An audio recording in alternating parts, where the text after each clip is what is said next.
अस्सलाम वालेकुम दोस्तों, क्या हाल है। उम्मीद करता हूँ कि सब दोस्त खैरियत से होंगे। नदीम वॉइस चैनल में खुश आमदीद। तरीक़ इस्लाम में है, जब चंगेज़ ख़ान का इंतकाल होने लगा तो इसने अपने साथियों से ये वसीयत की कि जब मैं मर जाऊँ तो फ़लाँ दरख्त के नीचे मुझे दफनाना। इंतकाल हुआ और दरख्त के नीचे दफनाया गया।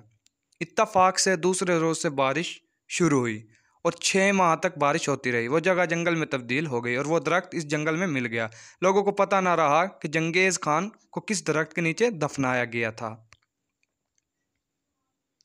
वो जालिम कौम जिन्होंने बैक वक्त 20-20 लाख इंसानों को कत्ल किया, जो घोड़े की पुश्त से 3-3 रोज़ तक उतरते नहीं थे। प्यास लगती तो घोड़े की पुश्त पर खंजर मारते, कटोरा साथ होता, कटोरे को खून से भरते और उसे पी जाते। ये इनका पानी था। आज इनके सरदार की कब्र तक का नहीं पता। मौलाना कारी मोहम्मद तैयब रहमतुल्लाह अलैह फरमाते हैं कि सिकंदर आज़म की कब्र इराक़ के बाबल के खंडरात में है, लेकिन कब्रिस्तान में कोई सही कब्र नहीं बता सकता। जब सियाह सैर को जाते हैं तो वहाँ गाइड कुछ कब्रों की तरफ इशारा करके बताते हैं कि इन्हीं कब्रों में एक कब्र सिकंदर आज़म की है।